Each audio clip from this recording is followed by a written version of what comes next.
14 फरवरी का जिक्र होते ही मोहब्बत की खूबसूरत तारीख दिलो दिमाग में घर कर जाती है। लेकिन साल 1933 में इसी दिन एक ऐसे सितारे ने जमीन पर कदम रखा था जिसने अरसे तक लाखों दिलों पर राज किया। बात हुस्न की मलिका मधुबाला की हो रही है, जिन्होंने महज 9 साल की उम्र में ही फिल्मी पर्दे की राह पकड़ ली। इसे 14 फरवरी पर बिखरने वाली मोहब्बत की तासीर कहिए या मधुबाला की अदाकारी कि जिसने भी उनके साथ काम किया उन्हें अपना दिल दे बैठा। दिलीप कुमार और किशोर कुमार जैसे दिग्गजों के साथ साथ पाकिस्तान के पूर्व प्रधानमंत्री रहे जुल्फिकार अली भुट्टो भी मधुबाला को चाहने वालों में शुमार थे। इसके बावजूद मधुबाला के जीवन में सच्चे साथी की कमी हमेशा बरकरार रही। मधुबाला की जिंदगी के पन्ने पलटने पर हमें आज भी उनकी अलग ही कहानियां लिखी मिलती हैं। कहते हैं कि मधुबाला एक डायरी भी लिखती थी, जिसे मधुबाला के पिता ने उनके साथ ही हमेशा के लिए दफन कर दिया था। हालांकि उनके बारे में लिखी तमाम किताबों में मधुबाला के जीवन के कई अनसुने किस्से देखने को मिलते हैं। मुस्लिम परिवार में पैदा हुई मधुबाला जितनी सुंदर थी, उनका जीवन उतना ही दर्द भरा रहा।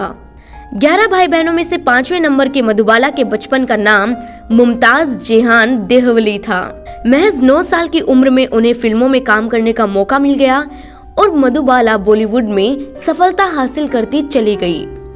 उस दौर की जानी मानी एक्ट्रेस देविका रानी ने मुमताज को मधुबाला नाम दिया, जो लाखों चाहने वालों की जुबां पर चढ़ गया।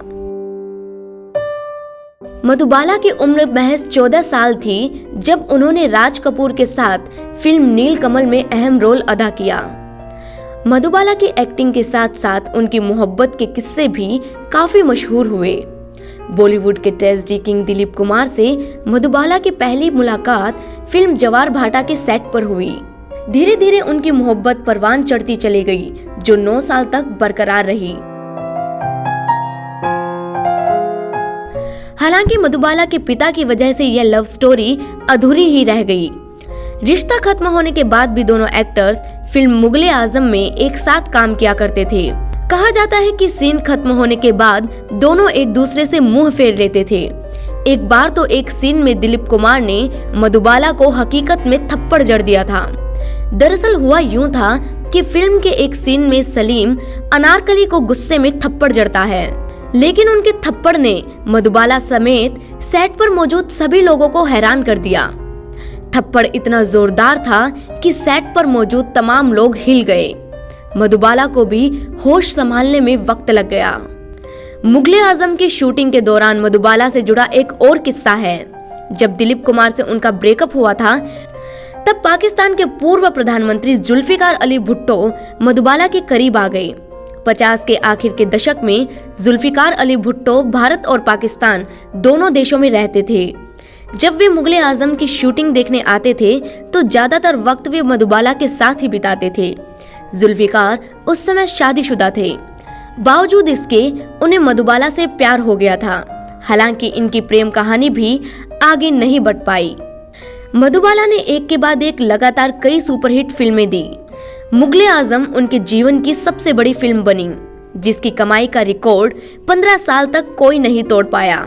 मुगले आजम के दौरान मधुबाला काफी बीमार रहती थी। उनकी तबीयत ज्यादा बिगड़ी तो उन्होंने फिल्मों में काम करना कम कर दिया था। हालांकि फिल्म चलती का नाम गाड़ी की शूटिंग के दौरान किशोर कुमार और मधुबाला काफी करीब आ गए थे। मधुबाला के दिल में सुराख था, लेकिन इस बात को उन्होंने सबसे छिपाए रखा। धीरे धीरे इस बीमारी के कारण उनके शरीर में ज्यादा खून बनने लगा, जो उनके मुंह और नाक से निकलता था। मधुबाला की तबीयत ज्यादा बिगड़ी तो किशोर कुमार ने उनसे शादी कर ली, लेकिन इसके बाद वह और ज्यादा बीमार रहने लगी।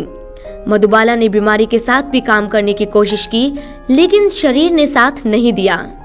वो महीना भी फरवरी का था, लेकिन तारीख 23 थी और साल 1969 का, जब 36 साल की उम्र में वीनस ऑफ इंडियन सिनेमा और द ब्यूटी ऑफ ट्रेजेडी कही जाने वाली इस अभिनेत्री ने दुनिया को हमेशा हमेशा के लिए अलविदा कह दिया।